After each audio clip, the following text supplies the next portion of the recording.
Bienvenidos a Amu Curiosos, yo soy Amu Neuroscience and Biology, o Amu mejor dicho. Neuroscience and Biology son los temas que más tratamos en este canal, neurociencia y biología, y por supuesto todas las ramas derivadas de estos, es decir, toda la parte de neurobiológica, neurofarmacológica, etcétera, y por supuesto también toda la parte de biología enfocada a todas sus ramas, biología botánica, biología celular, biología general,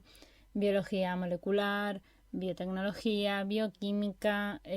fisiología animal y vegetal, etcétera. Vamos a hablar de un montón de cosas en este canal, así que si te gusta, te invito a que te quedes. Por supuesto también, y si no eres tanto de ver vídeos o tal, pues también tenemos un canal de Twitch para que sea más interactivo y más de directos. También tenemos un canal de Discord, también tenemos un montón de redes sociales donde publicamos cositas. Por ejemplo, Facebook, Twitter, Instagram y Ciencia Red. Y por supuesto también tenemos no solamente todo esto, sino que tenemos un blogger donde publicamos también cositas escritas un poquito más extensas,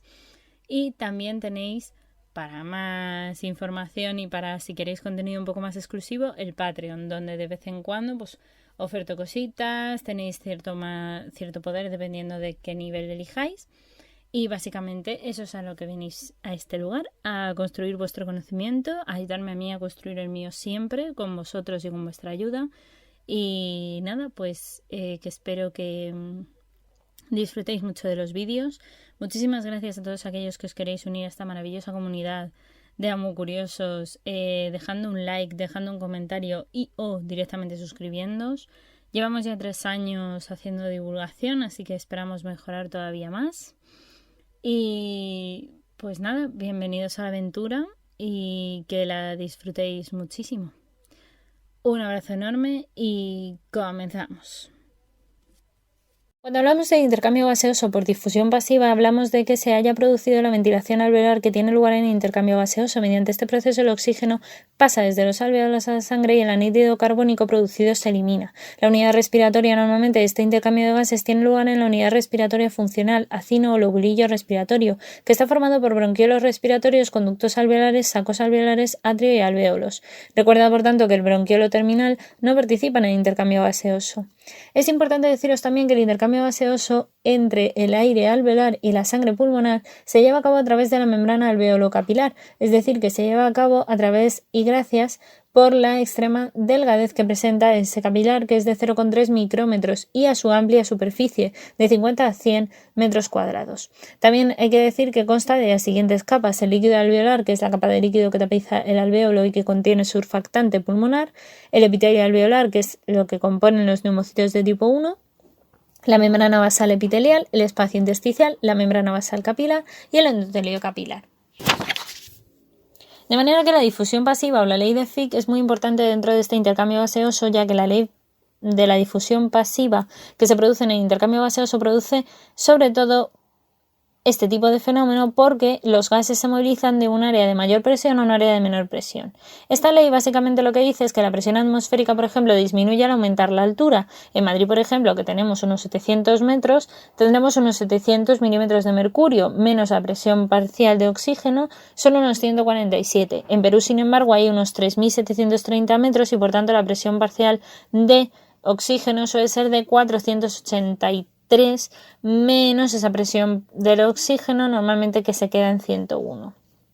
Así que suele ser bastante menos. La ley de la difusión de Fick establece, por tanto, que la velocidad de difusión de un gas líquido depende del gradiente de presiones, superficie de contacto, solubilidad del gas en ese líquido y la distancia de difusión, así como el peso molecular del gas. Así que, teniendo en cuenta toda esa fórmula, la solubilidad y el peso molecular determinan el coeficiente de difusión del gas. El coeficiente de difusión del anhídrido carbónico, es decir, del CO2, es 20 veces mayor que el del oxígeno, ya que el CO2 es más liposoluble. Esto implicará, por tanto, que el CO2 difunde 20 veces más rápido que el oxígeno a través de la membrana alveolar arterial, pero no obstante, los factores que determinan esa rapidez con la que el gas también atraviesa la membrana son otros: el grosor, que es 0,5 micrómetros, y un área superficial de la membrana de hasta 140 metros cuadrados. Si aumenta el espesor o disminuye la superficie, disminuirá por tanto la transferencia de gases, el coeficiente de difusión del gas en la propia membrana y la diferencia de presión parcial del gas entre los dos lados de la membrana, que también es importante.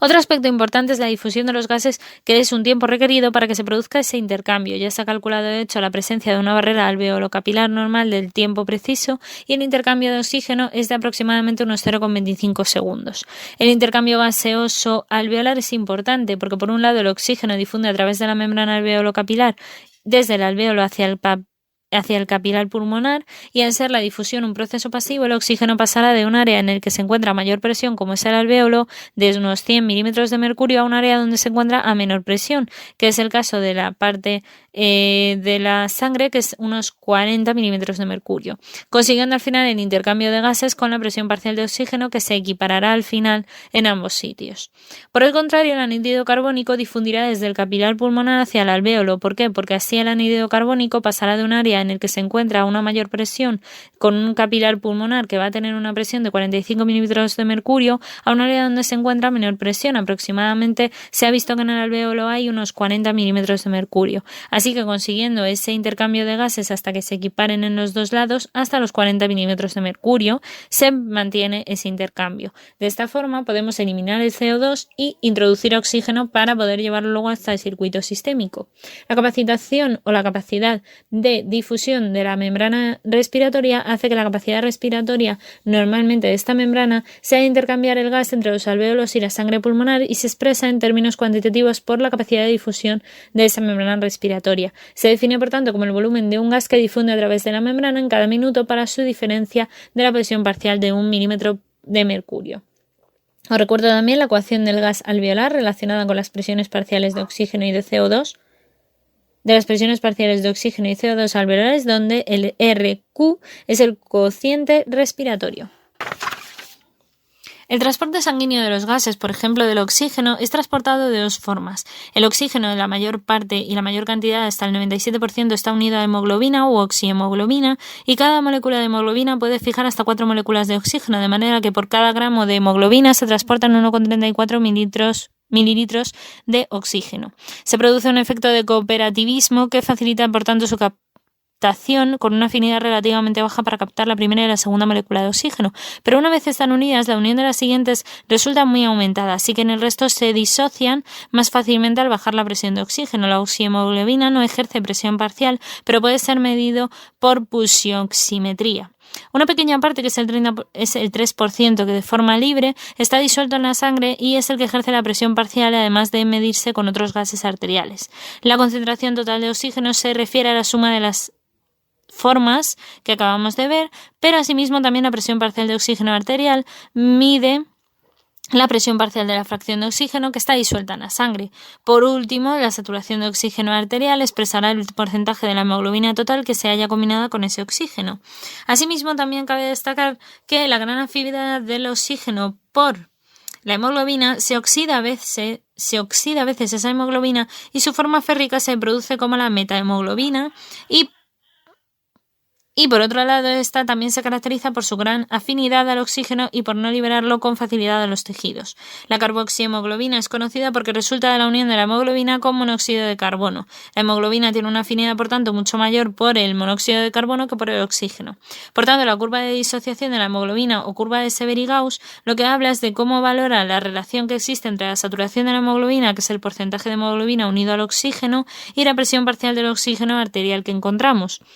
Tienen además una morfología sigmoidea este tipo de curvas, que presentan que la presión parcial del oxígeno con 60 milímetros de mercurio se correspondería aproximadamente con una saturación de oxígeno del 90%, aunque cuando la presión parcial de oxígeno se encuentra por debajo de 60 milímetros de mercurio, los descensos que ocurran en la misma se asociarán a grandes caídas de saturación de oxígeno, y por tanto, cuando la presión parcial de oxígeno está por encima de esos 60, la pendiente es casi plana, traduciendo por tanto que los incrementos mayores de esa presión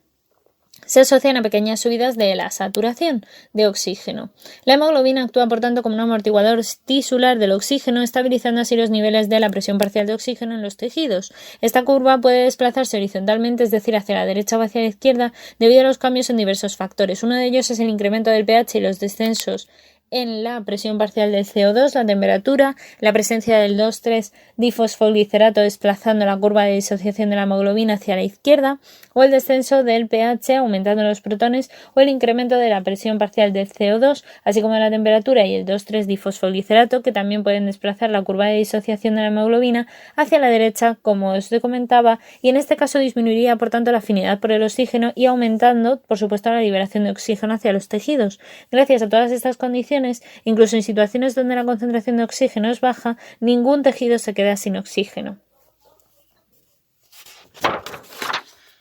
La cantidad total de oxígeno unido a hemoglobina en sangre arterial, por tanto sistémica, es de un 97% con una presión parcial normalmente de oxígeno de tipo 95 milímetros de mercurio. Es también sabido que 19,4 mililitros por cada 100 mililitros de sangre es lo que solemos tener asociado de oxígeno y por tanto de hemoglobina. Por tanto, en condiciones normales se transportan aproximadamente hasta 5 mililitros de oxígeno desde los pulmones a los tejidos por cada 100 mililitros de flujo sanguíneo. El porcentaje de sangre que cede su oxígeno cuando pasa a través de los capilares tisulares se conoce como el coeficiente de utilización y normalmente está aproximadamente en un 25% de la hemoglobina que es oxidada y cede por tanto su oxígeno hacia los tejidos. El anhídrido carbónico o el dióxido de carbono básicamente lo que hace es que se transporta en la sangre de tres maneras: en forma de bicarbonato disuelto en el plasma con un 70% del transporte, que es de esta forma, el disuelto en la sangre, que es un 7%, y el unido a proteínas con compuestos carbamínicos, que es el 23% del global, llamado la carbaminohemoglobina. Para que se genere así el bicarbonato, la enzima anhidrasa carbónica debe catalizar la hidratación reversible del CO2 para formar el ácido carbónico. Esta enzima no se encuentra en el plasma, por lo que la reacción ocurre en los glóbulos rojos y contienen esta anhidrasa carbónica para permitir así que haya una desoxihemoglobina, que son los protones que son amortiguados precisamente gracias a esta, mientras que el bicarbonato difundirá hacia el plasma. La desoxihemoglobina o hemoglobina no oxigenada tiene mayor afinidad por el CO2 que por la oxihemoglobina, es decir, por la hemoglobina oxigenada, y es por esta razón por lo que la oxigenación de la hemoglobina en el capilar pulmonar facilita la liberación del CO2 al plasma y luego al alvéolo, produciéndose así su eliminación como el efecto de Aldán, que es cuantitativamente más importante para facilitar el transporte del CO2 que el efecto Bohr para favorecer el transporte de oxígeno. En condiciones normales, de hecho, se transporta aproximadamente 4 mililitros de dióxido de carbono desde los tejidos hacia los pulmones por cada 100 mililitros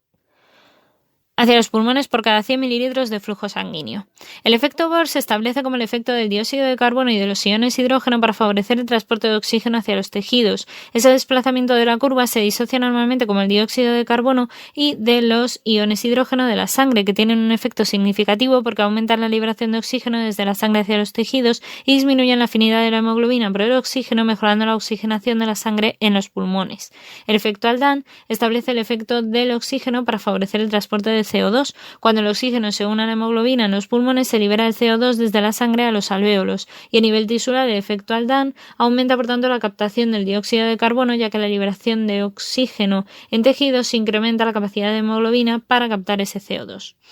Como veis, la evolución y la evaluación del intercambio gaseoso es importante. La gasometría normalmente arterial permite que haya valores normales de gases arteriales a nivel del mar, que se pueden estimar como la presión parcial del oxígeno entre 85 y 100 mililitros de mercurio, la presión parcial del CO2 entre 35 y 45 milímetros de mercurio, la saturación de oxígeno, que es buena si está entre 95 y 100, el pH, que tiene que estar entre 7,35 y 7,45, y el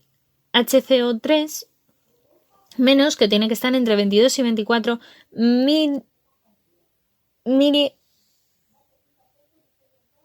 miliQ por mililitro.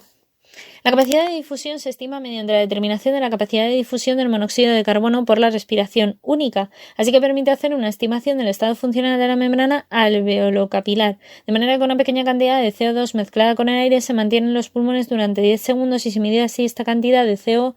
o de monóxido de carbono que queda en el aire. La cantidad de ese monóxido de carbono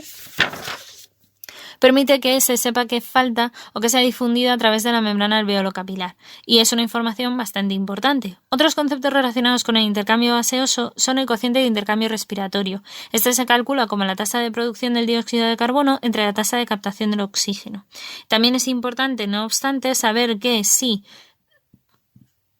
ese cociente de intercambio respiratorio es aproximadamente, por ejemplo, 0,82, nadie se considera equilibrada. Pero si, por ejemplo, es 1, es que sí utilizan exclusivamente hidratos de carbono en el metabolismo corporal, o si es 0,7, que se utilizarán entonces únicamente grasas para obtener energía metabólica. Así que también nos ayuda a tener un conocimiento más amplio de lo que sería el metabolismo. La difusión del oxígeno a través de la membrana placentaria también es importante, como ya vimos en su momento, ya que la curva de disociación del oxígeno de la hemoglobina fetal está desplazada hacia la izquierda respecto de la curva materna, y con esos valores tan bajos de la presión parcial de oxígeno en la sangre fetal de la hemoglobina F, es capaz de transportar, no obstante, entre un 20 y un 50% más de oxígeno que la hemoglobina materna. La concentración de esa hemoglobina es alrededor del 50% más elevada en la sangre fetal que en la sangre materna, y esto se debe, entre otras cosas, al efecto Bohr, por el cual la hemoglobina puede vehiculizar más oxígeno cuando la presión parcial de CO2 es baja que cuando es alta. La sangre fetal, por tanto, llega a la placenta llevando grandes cantidades de anhídrido carbónico, pero gran parte del mismo difunde hasta la sangre materna y, por tanto, se puede eliminar. Las patologías del sistema respiratorio también son importantes. Algunas seguramente os suenen porque son bastante comunes. Este caso, por ejemplo, de los síntomas y signos de la patología pulmonar típicos como la tos, que es un acto reflejo o voluntario mediante el cual se origina una veloz corriente de aire en las vías respiratorias que impulsan al exterior el contenido. Normalmente suelen ser secreciones respiratorias que protegen frente a la inhalación de sustancias irritantes o la aspiración de cuerpos extraños, y en algunos casos pueden tener algunos efectos perjudiciales como el agotamiento del paciente, el síncope tusígeno o la fractura de costillas o neumotórax en algunos casos muy severos. La expectoración es la expulsión por la boca de material procedente de las vías aéreas que acompañan a la tos. Generalmente es lo más abundante por la mañana y en determinadas posiciones que no en otras. La composición suele ser agua, material celular y células inflamatorias o epiteliales. Pero sí que es importante que tiene caracteres macroscópicos, como es el caso de la cantidad, la estratificación, el aspecto, el olor, los componentes especiales, y luego caracteres microscópicos que se pueden estudiar microbiológicamente hablando. La vómica es la expulsión por la boca de una cantidad importante de líquido a través de las vías aéreas acompañada de tos y de sensación de asfixia. El líquido proviene de cavidades que lo contienen y se perforan en el árbol traqueobronquial. Son intratorácicas normalmente, como los quistes hidatíricos, los abscesos, los empiemas, o las extratorácicas, como es el caso de algunos abscesos o subfrénicos. De algunos abscesos subfrénicos. La hemoptisis es una expulsión de sangre procedente de vías respiratorias por la boca, y este tipo de expulsión suele ser por una diátesis hemorrágica, por inflamaciones o por ulceraciones de la mucosa traqueobronquial. También puede ser porque hay algún tipo de trastorno a nivel de la vía pulmonar o de la circulación pulmonar. Según su magnitud, puede ser leve si son menos de 20 mililitros en 24 horas, moderada si son 2.500 mililitros en 24 horas o masiva si son más de 500 mililitros.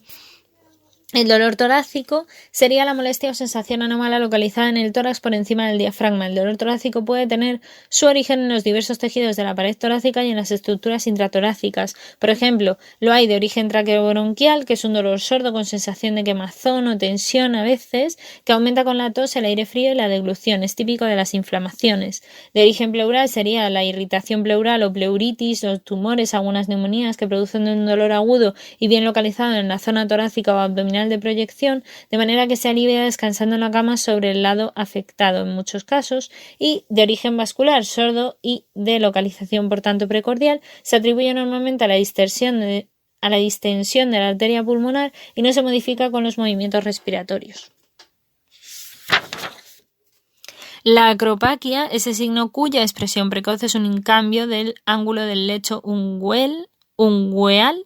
que pasa de ser menor a ser mayor hasta 180 grados. Posteriormente se exagera la convexidad de las uñas y se engruesa la última falange por proliferación de los tejidos conjuntivos y elástico y graso, así adquiriendo los dedos aspectos de palillo de tambor.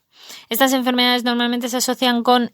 carcinomas de tipo pulmonar. La disnea, por su parte, es la actividad respiratoria que se hace consciente y penosa y es un trastorno cualitativo de la respiración que puede producirse por causas que aumentan la ventilación en un aparato respiratorio normal, como el ejercicio físico, la atmósfera pobre en oxígeno, la acidosis o incluso la ansiedad, causas que aumentan también el esfuerzo ventilatorio para vencer resistencias anormales que estimulan los receptores intrapulmonares o causas que suponen una sobrecarga relativa de los músculos respiratorios como las neuropatías, miopatías, derrame pleural o un neumotórax. Las características en cualquier caso llevan a un patrón respiratorio de taquipnea y por tanto a nivel superficial que pueden llevar a darte una bradipnea y profunda de batipneica que se produce normalmente por acidosis, que son normalmente las más expresivas como la respiración de Kussmaul y algunos trastornos incluso obstructivos como es el caso del asma, la bronquitis o el enfisema. La fase respiratoria más afectada suele ser a nivel inspiratorio, por un lado, que sería cuando hay el estridor inspiratorio o tiraje, que es a consecuencia de la estenosis de las vías aéreas altas de dificultad de la entrada de aire, con el edema de glotis o los cuerpos extraños, y la expiratoria, que es aspiración que es laboriosa y está normalmente alargada, como es el caso de el asma o el enfisema. Las circunstancias que influyen sobre el síntoma suelen ser normalmente las de reposo, cuando apareces en reposo pero además te agrava más los síntomas, o cuando es de esfuerzo, cuando solo aparece cuando tienes un ejercicio físico. También podemos diferenciar entre aquellas que pueden ser por posición corporal, la ortopnea, que se acentúa al adoptar una posición de decúbito y mejora al incorporarse, es típico de la insuficiencia cardíaca con congestión pulmonar pasiva, la platipnea, que se acentúa en la posición vertical o ortóstica y se alivia al tumbarse, que son trastornos ventilatorios obstructivos, y la tripopnea, que normalmente aparece en el decúbito lateral hacia un lado, siendo el hemitórax enfermo, y mejora un decúbito lateral del lado contrario, es decir, en el hemitórax sano, en afectaciones normalmente, como digo, unilaterales. La presentación en el tiempo también hace que puedan ser crónicas, que son usualmente en estado progresivo, como aparece, por ejemplo, las bronquiectasias, las fibrosis quísticas, fibrosis pulmonar, insuficiencia cardíaca o el EPOC.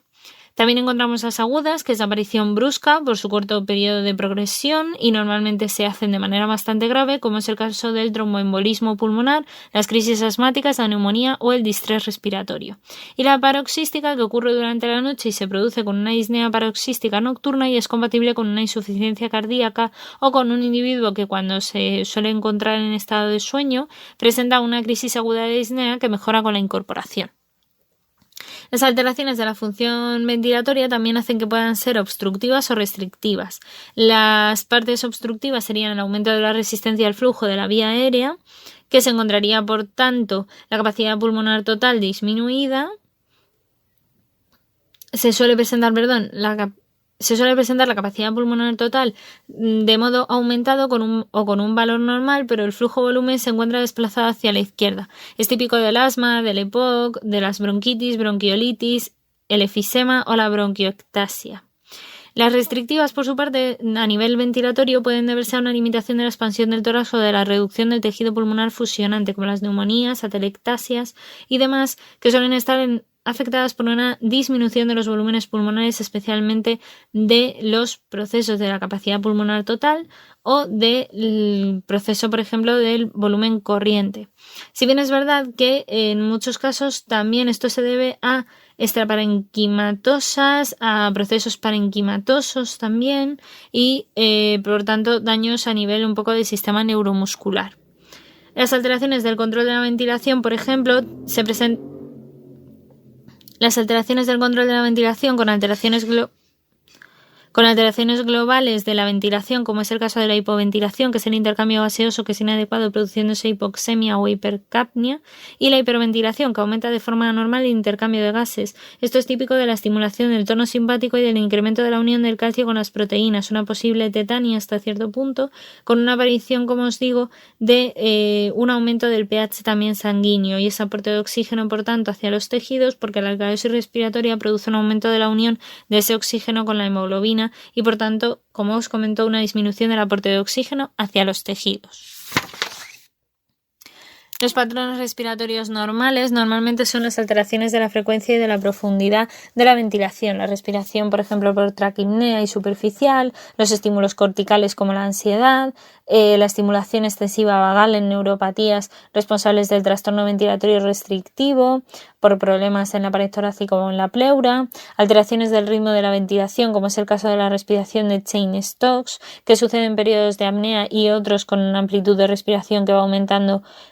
de manera progresiva y que normalmente producen una insuficiencia ventricular izquierda o las lesiones de los hemisferios cerebrales que pueden afectar de manera secundaria a la respiración apnéustica, que son esfuerzos inspiratorios prolongados seguidos de una pausa en la que el paciente coge aire durante bastante tiempo y hace una pausa al llegar a la inspiración completa. Esto se ve afectado por las partes de la protuberancia. Y la respiración atáxica o de Biot, que se caracteriza por una irregularidad absoluta de los movimientos respiratorios y normalmente está causada por lesiones en el bulbo raquídeo. La apnea del sueño es una alternancia de periodos de apnea largos y frecuentes por otros de respiración normal durante el sueño, o el hipo, por ejemplo, que es una respiración normalmente normal que es interrumpida por una contracción brusca de los músculos inspiratorios seguida del cierre de la glotis. Esto implica que haya ese problema que ya denominamos hipo.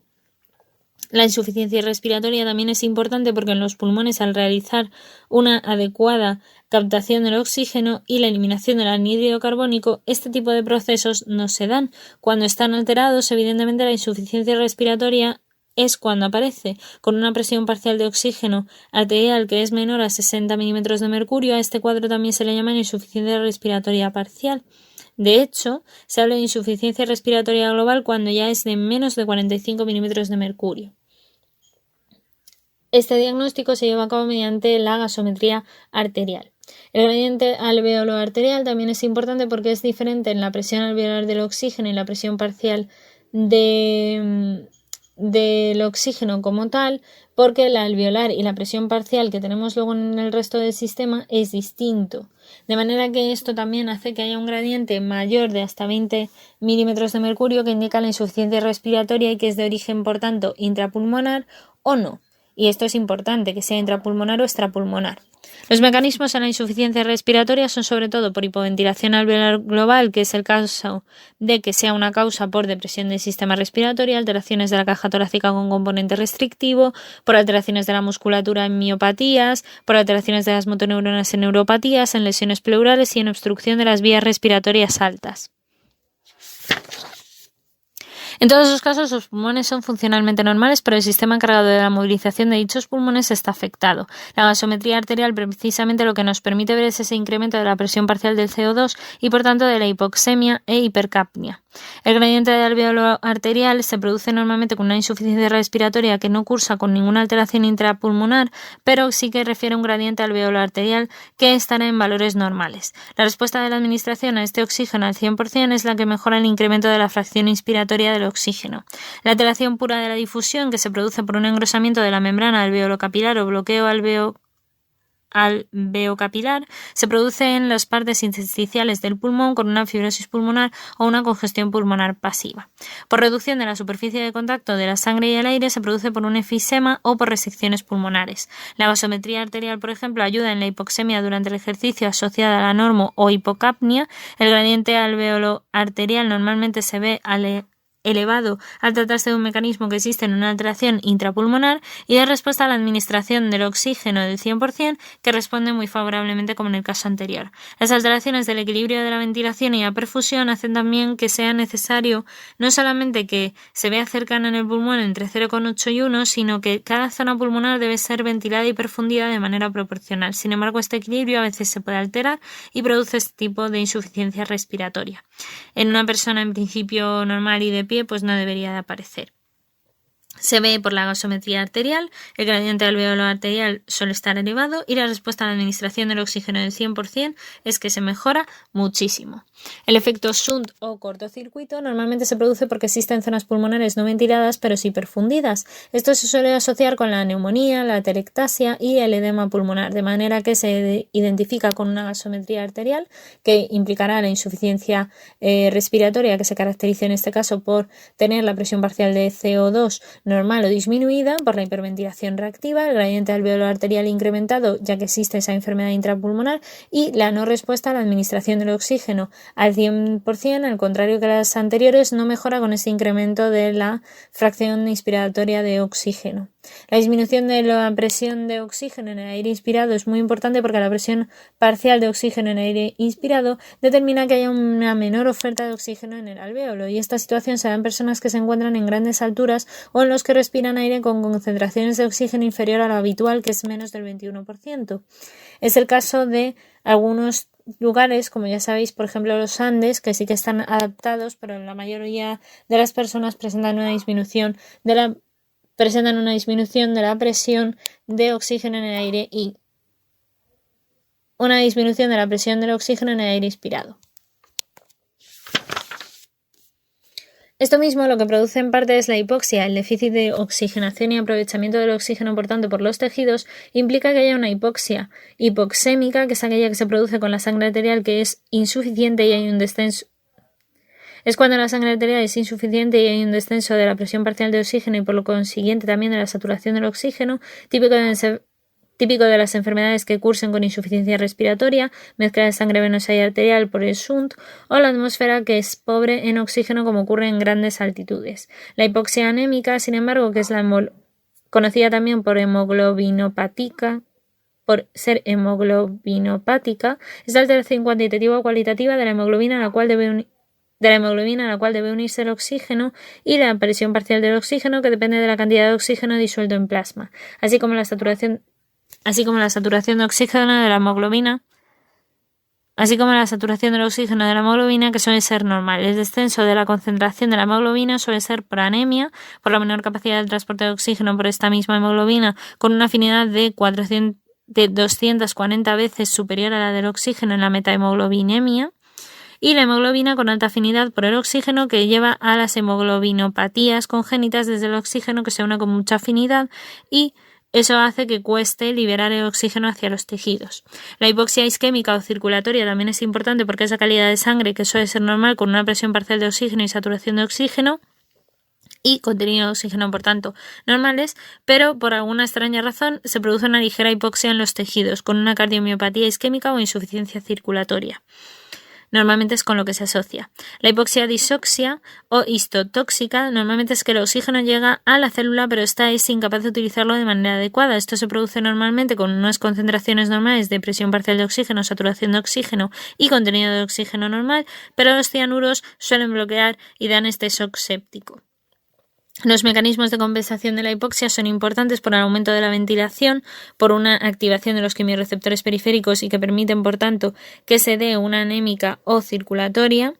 el aumento del gasto cardíaco, que aparece sobre todo en la hipoxia hipoxémica y anémica, la policitemia, normalmente de la eritropoyesis asociada con la hipoxia hipoxémica y la circulatoria, y el aumento de la cantidad de oxígeno extraída por los tejidos de la sangre arterial y elevación de la diferencia arteriovenosa de oxígeno, se producen las hipoxias hipoxémica, anémica y circulatoria. La cianosis es otro proceso de elevada cantidad de hemoglobina desoxigenada que produce la cianosis central o arterial, cuando se produce normalmente en todos los tipos de hipoxia en los que aumenta la diferencia arteriovenosa del oxígeno, y la cianosis periférica o venosa, que es debido a una menor perfusión tisular o un aumento del consumo de oxígeno. La hipercapnia, por su parte, es el aumento de la presión parcial del dióxido de carbono, que media con una sangre arterial por encima del 45 milímetros de mercurio. De esa forma se produce la presión parcial del CO2, que produce una hipoventilación, que es sinónimo de esta hipercapnia. La disminución, por tanto, de la eliminación del CO2 es el principal mecanismo responsable de la aparición, y el aumento de la producción de CO2, que también se acompaña a su vez en este caso. La enfermedad pulmonar obstructiva crónica o EPOC es normalmente una enfermedad respiratoria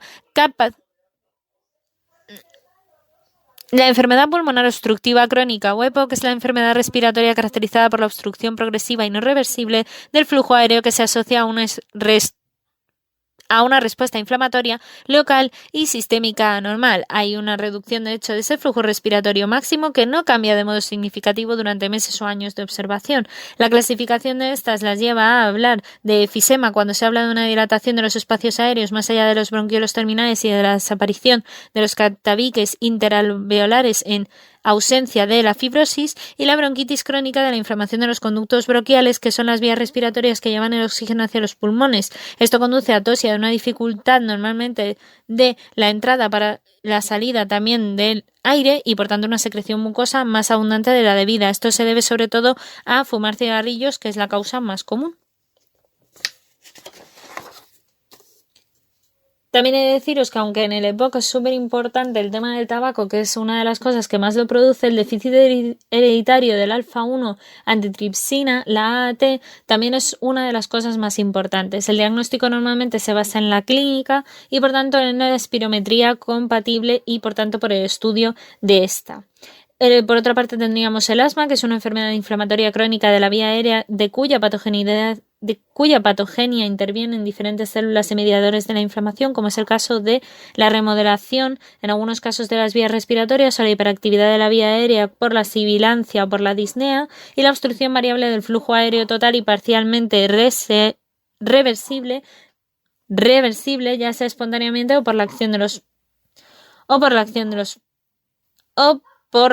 de los fármacos, contribuyendo así a la aparición de la obstrucción y la contracción del músculo liso bronquial, entre otras cosas, aparte del edema vía aérea, de la hipersecreción del moco y de los cambios estructurales en la vía aérea. Los factores de riesgo normalmente para todo este tipo de procesos, como es el caso del asma, es el caso de los ácaros, los pólenes, los hongos, el lugar de trabajo, de algunos casos de fármacos también como la aspirina o los AINES. Y los factores contribuyentes son el caso del tabaco, la polución y los procesos respiratorios que también pueden venir por vía vírica. El asma inmunológico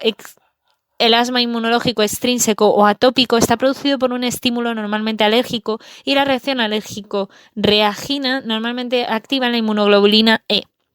así como la histamina, la sustancia de reacción lenta de la anafilaxia, el factor quimiotáctico de eosinófilos o la bradicina.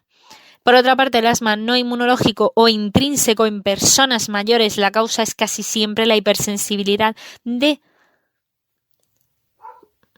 Me cago en Dios. Por otro lado, el asma no inmunológico o intrínseco en personas mayores es la causa que casi siempre hace la hipersensibilidad a tipos no alérgicos de irritantes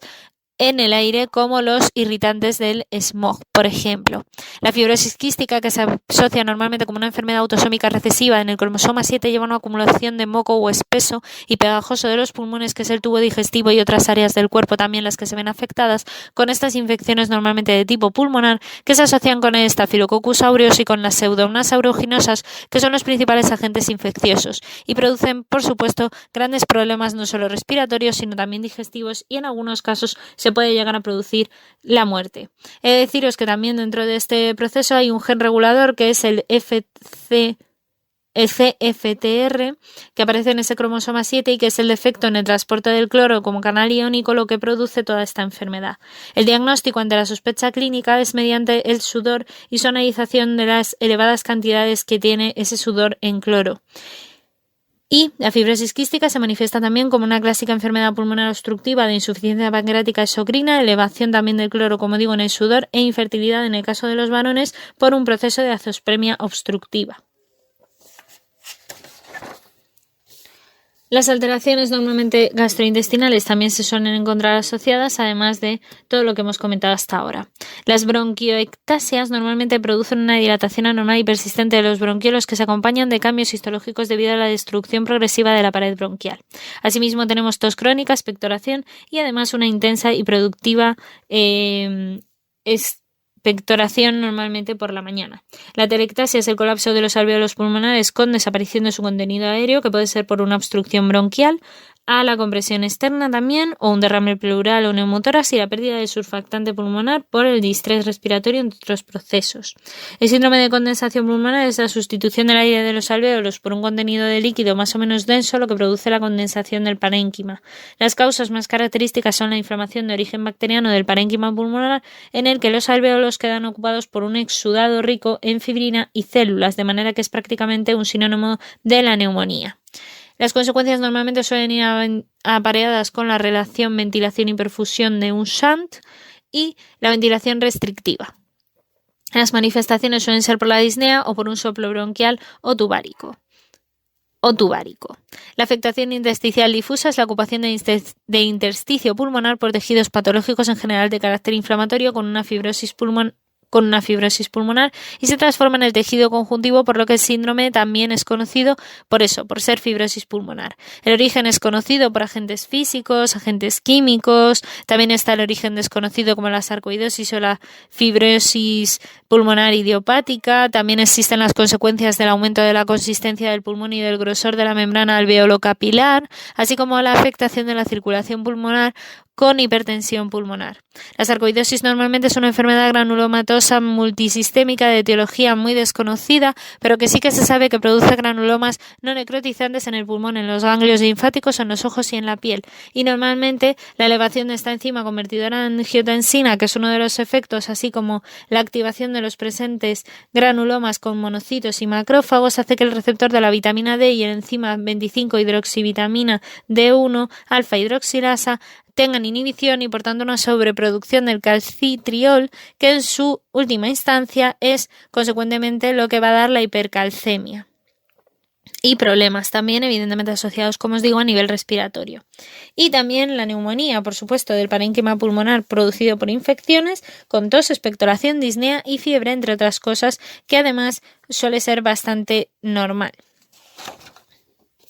Las neumonías os recuerdo también que las podéis ver en los principios de la microbiología porque hemos hablado de ellas y de los muchos microorganismos que las producen. Las neumoconiosis son el conjunto de enfermedades pulmonares producidas por una inhalación del polvo. Algunos ejemplos son la silicosis por la sílice o las bestosis por el amianto, entre otros ejemplos. Las enfermedades de la pleura por el derrame pleural, que es una acumulación de ese líquido en el espacio pleural mayor de lo normal, con el aumento de la presión hidrostática capilar, por ejemplo, con la presión normalmente venosa sistémica, ya sea cardíaca derecha, sobrecarga de líquidos, insuficiencia renal o pulmonar en la insuficiencia cardíaca de la parte izquierda, la disminución también de la presión oncótica plasmática por hipoalbuminemia, síndrome nefrótico, desnutrición y otros procesos, el bloqueo de drenaje linfático desde la cavidad pleural o transudado, el aumento de la permeabilidad de la circulación pleural en una irritación pleural, el exudado, entre otras cosas también, y el descenso en la presión pleural por las atelectasias obstructivas que ya hemos visto, además del paso a través del diafragma, que también es un punto importante. Así, el derrame pleural tipo transudado normalmente es por la alteración de factores sistémicos que intervienen en la síntesis y reabsorción del líquido, pobre normalmente en proteínas y en células, y el derrame pleural de tipo exudado sigue presentando alteraciones en los factores locales con líquido con alto contenido en proteínas y en células, muy típico de las neumonías o neoplasias. Asimismo, el hemotórax es importante como la función de las diferentes sustancias del líquido pleural que podemos ver, ¿no? Pues tendríamos el hemotórax, que es la sangre de la cavidad pleural, el quirotórax, que es la linfa en la cavidad pleural, la empiema, que es la cavidad pleural con pus, y el hidrotórax, que es el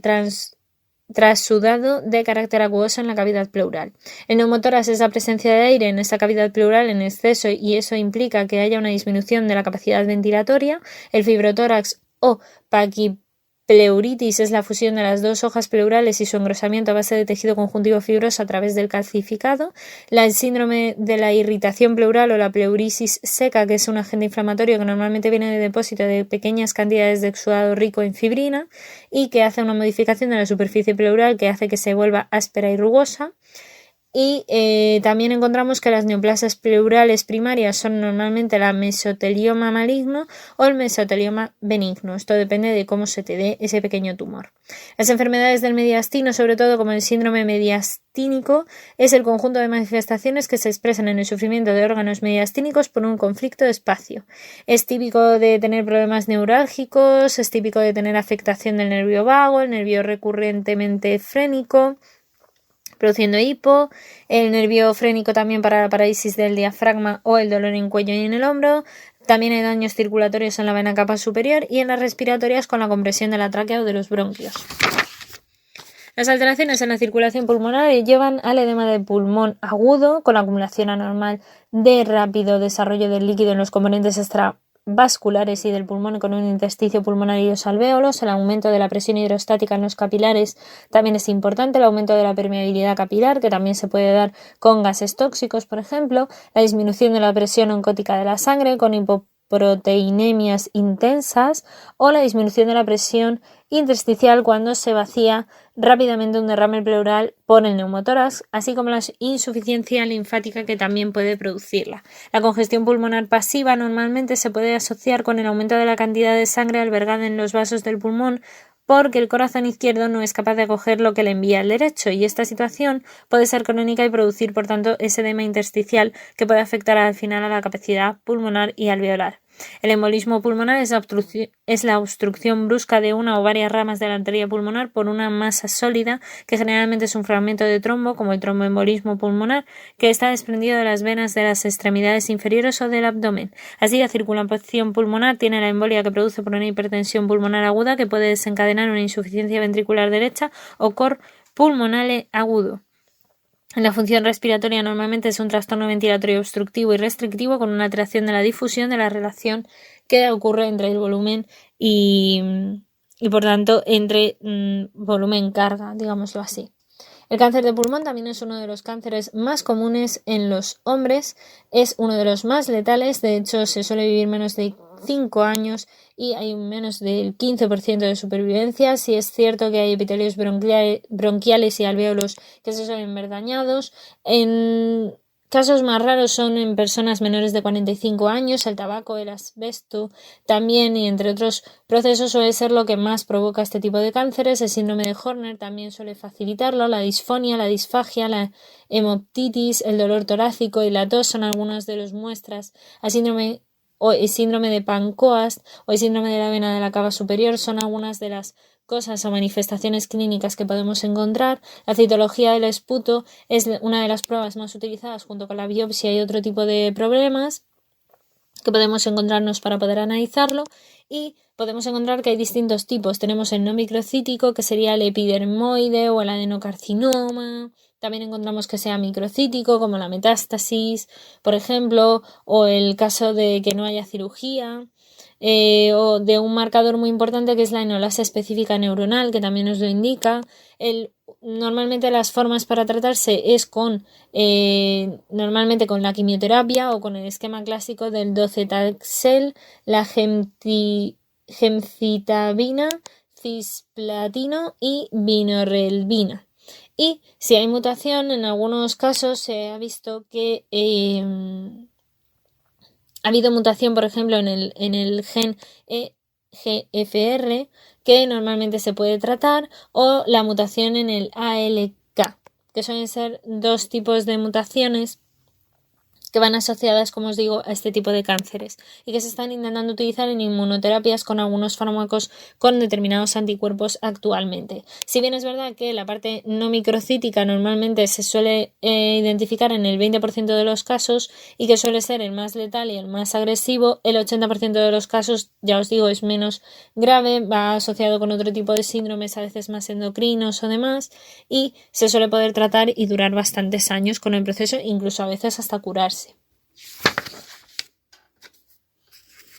Pues hasta aquí por hoy, muy curiosos. That's all, folks. Espero que os haya gustado mucho el vídeo. Dejar un like, un comentario y una suscribida si no lo habéis hecho ya.